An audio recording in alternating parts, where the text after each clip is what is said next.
भूतं च भव्यं च सर्वं यश्चादितिष्ठति स्वर्यस्य च केवलं तस्मै ज्येष्ठाय ब्रह्मणे नमः।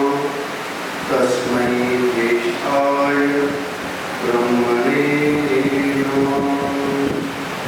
ओम।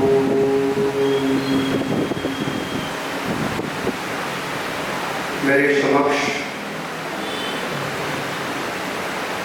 राष्ट्र को, लोगों को गति प्रदान करते हुए और कर रहे हैं ऐसे आर्य समाज रोहतास नगर के प्रोधा सभी पदाधिकारी जन, आज के यज्ञ की यजमाना, समक्ष बैठे मेरे सम्मानित बुजुर्ग वर्ग, मातृशक्ति, युवा वर्ग, छोटे बालक और बालिकाओं।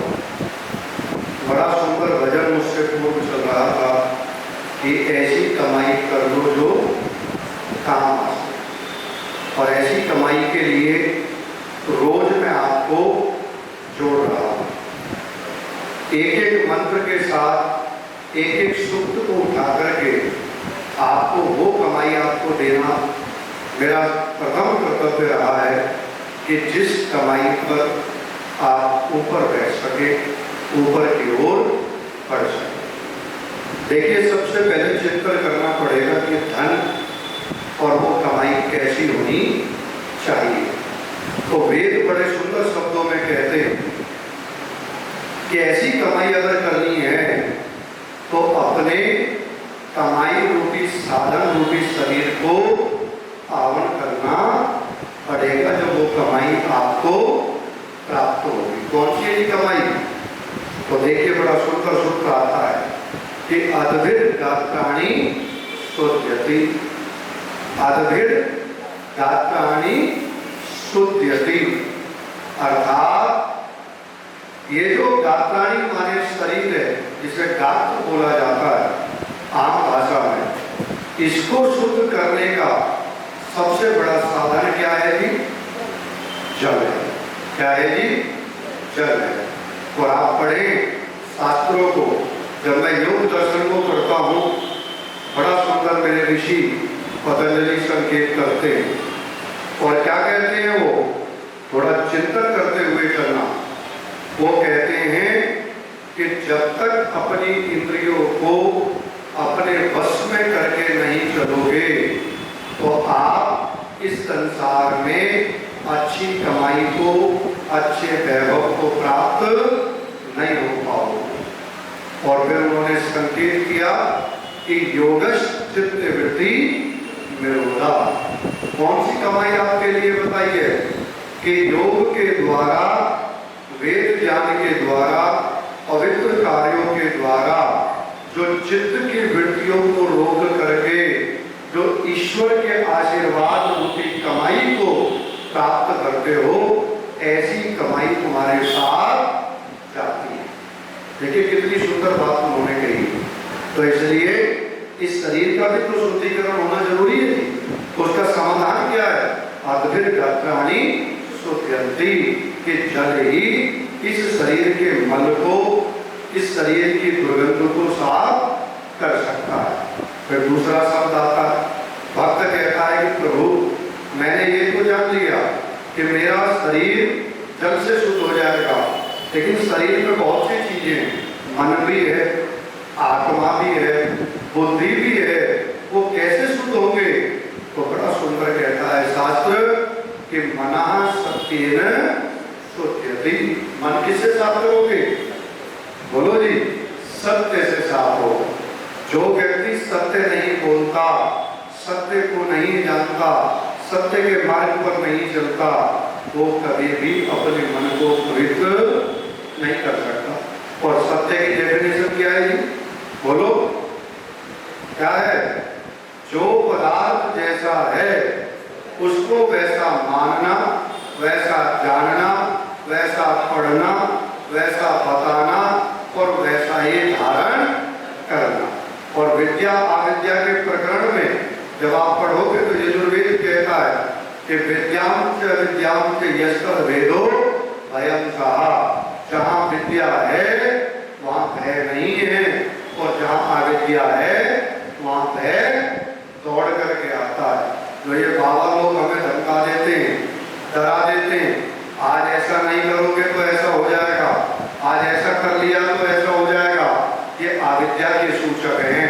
इसलिए वेद भगवान कहते हैं कि मना सत्येन शुद्धति, शास्त्रों से निचोड़ दिया गया है और वेदों का ये आधार है कि अगर विद्या को धारण कर सत्य के मार्ग पर चलना है तो क्या कहा, उसको वैसा ही जानना पड़ेगा।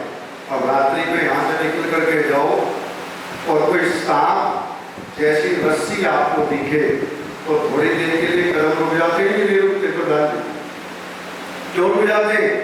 कि हमें कुछ पलों के लिए अंतर ध्यान जब हमारा इधर उधर रहता है तो ये दिख जाता है कि शायद सांप तो नहीं है, कदम अपने आप रुक जाते हैं, अपने आप जागृत हो जाता है। तो इसलिए वेद हमें कहते हैं कि जो कमाई करना चाहते हो ऐसी कमाई करो जो कमाई अब भी काम आए, आगे भी काम आए, और जब तक आवागमन के बंधन से लगे रहो हर बार कोई कमाई काम आती रहे।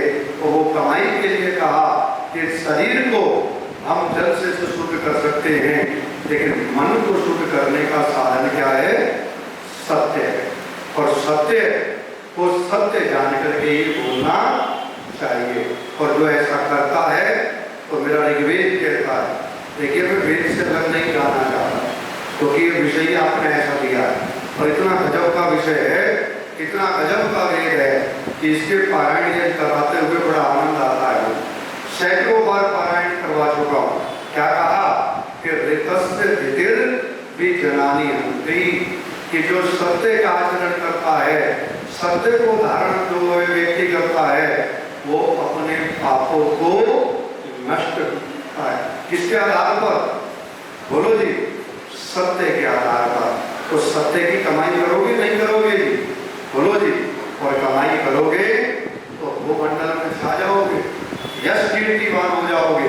फिर भक्त कहता है प्रभु मेरा शरीर मेरा मन तो ठीक हो गया, लेकिन इस आत्मा का भी तो समाधान बता दो। क्यों जी? आत्मा का क्या समाधान है? क्या भोजन है आत्मा का? बोलो, बोलिए। ये तो जो हम खाते हैं ये उदर में जाता है और ये शरीर को ऊर्जावान बनाता है, लेकिन आत्मा का भोजन क्या है? तो मेरे शास्त्र कहते हैं, क्या कहते हैं? देखो हमारे तो वयोवृद्ध बैठे हैं, वो जानते हैं आत्मा का भोजन क्या है, सब सुनते भी हैं कि शरीर अन्न को तृप्त करके होता है और आत्मा को तृप्त करके क्या होता है? तो क्या कहा कि विद्या तपोभ्याम भूत आत्मा। आत्मा का भोजन क्या है? आत्मा किससे तृप्त होती है? विद्या और तप से। अब तप का मैंने आपको बताया था, उल्टा लटकना तप नहीं है, एक पैर पे खड़ा होना तप नहीं है, लेट लेट करके परिक्रमा करना तप नहीं है, और शरीर को अकारण कष्ट दे करके सताना तप नहीं है। श्रावण आ गया ना अभी पीछे, देखो कितना कितना जल युवा ला रहे थे, इतने मोटे मोटे पैर सोच करके हो जाते, 3-3 महीने तक उठते नहीं है खाटों से। कौन ईश्वर ऐसा है? कौन ऐसा देवता है? कौन ऐसे माँ बाप हैं जो अपने बच्चों को कष्ट देकर प्रसन्न होना चाहते हैं? जी कोई ऐसा? लेकिन फिर भी ये क्या है? ये वेद अभाव ज्ञान का ही ये दुष्परिणाम है। जो वेद के रास्ते पर ना चल के आकारण ईश्वर को ना समझ करके शरीर को कष्ट देते रहते हैं तो उस व्यक्ति की स्थिति कैसी हो जाती है? तो वेद कहते बैल की तरह हो जाता है। किसकी तरह हो जाता है जी? बैल को देखा है ना, अपने गर्दन पर जुआ रख के और उसके ऊपर बैठ करके उसका जो मालिक है कितना वजन ढुआता है उससे, और जब ठीक नहीं चलता तो हैंकर और डंडा मार करके भी उसे रास्ते पर लाता है। तो जो व्यक्ति वेद के विरुद्ध चलता है, वेद के अज्ञान के जो है सानिध्य से हट करके अज्ञानता में चलता है, वो भार भी होता है, पिटता भी है और कष्ट भी भोगने वाला बनता है। इसलिए कहा विद्या तपोभ्याम भूतात्मा। तप करना है तो विद्या की प्राप्ति में करो। तप करना है तो याजिन बनोगे, मैं प्रतिदिन यज्ञ करूंगा और करूंगी। तप करना है तो आज यहाँ हो रहा है, कल मेरे घर में वेद गूंजे, मेरे घर में किसी अवसर पर मंत्र गूंजे, मैं ऐसा तप करूंगी। और बिना विद्या के आत्मा सुशोभित हो ही नहीं सकती, चाहे कितनी कोशिश कर लेना। अज्ञान का अगर दूर करने का साधन है तो क्या है जी?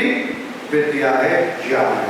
फिर भक्त कहने लगा कि भगवान शरीर मन सब आत्मा रूपी कमाई को मैंने प्राप्त कर लिया, लेकिन इस बुद्धि का भी कोई उपाय है या नहीं है? ये बुद्धि नहीं मानती, ये ठीक रास्ते पे नहीं चलती, इसे भी ठिकाने लगाओ।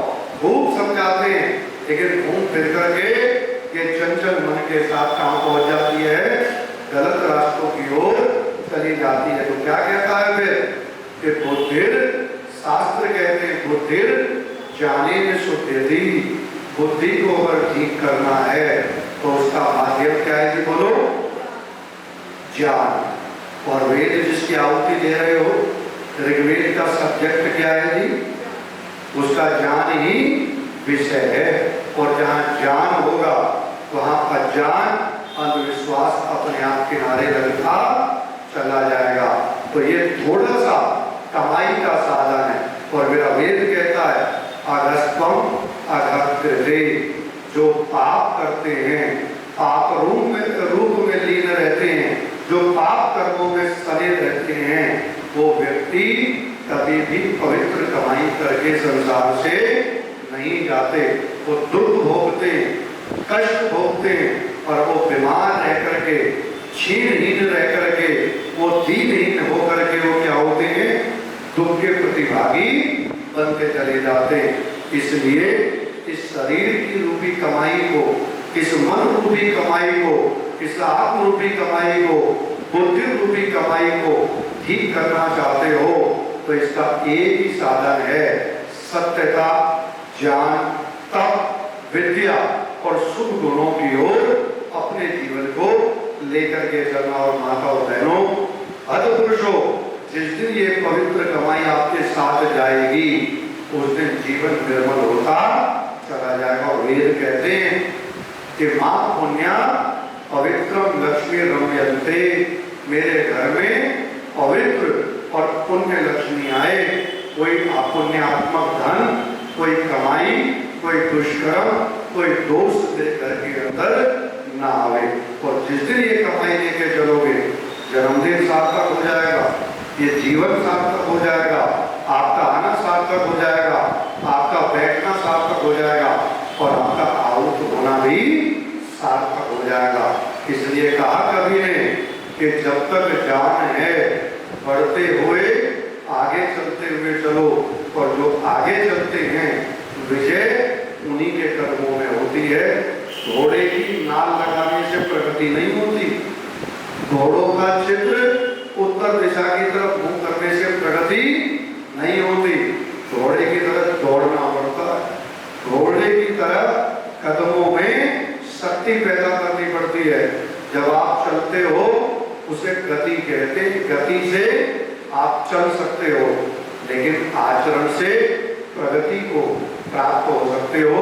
और जिस दिन आचरण पवित्र हो जाएगा उस दिन सारी दुनिया की श्रेष्ठ कमाई को आप एकत्रित करके क्या बन जाओगे? धन बन जाओगे। एक मंत्र 21 तारीख के लिए रख रखा है इसी वेद का, जो बोल नहीं रहा हूं, वो धन बताऊंगा आपको कि कैसा धन हम सबको, उस याजी को उस दिन हमारे समापन पे प्रतिज्ञा रूप में धारण करना है। इतना गजब का मंत्र है कि मैं कहता हूँ कि कृतज्ञ हो जाओगे उस दिन आप, इतना श्रेष्ठ आधार उसके अंदर है।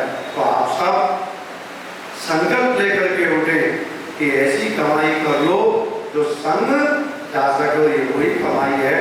मन ठीक हो गया तो तन ठीक हो जाएगा, और तन ठीक हो गया तो जीवन अपने आप ठीक हो जाएगा। इतना ही कहकर के वाणी को विराम करता हूँ। इति ओम शांति, ओम शांति शांति।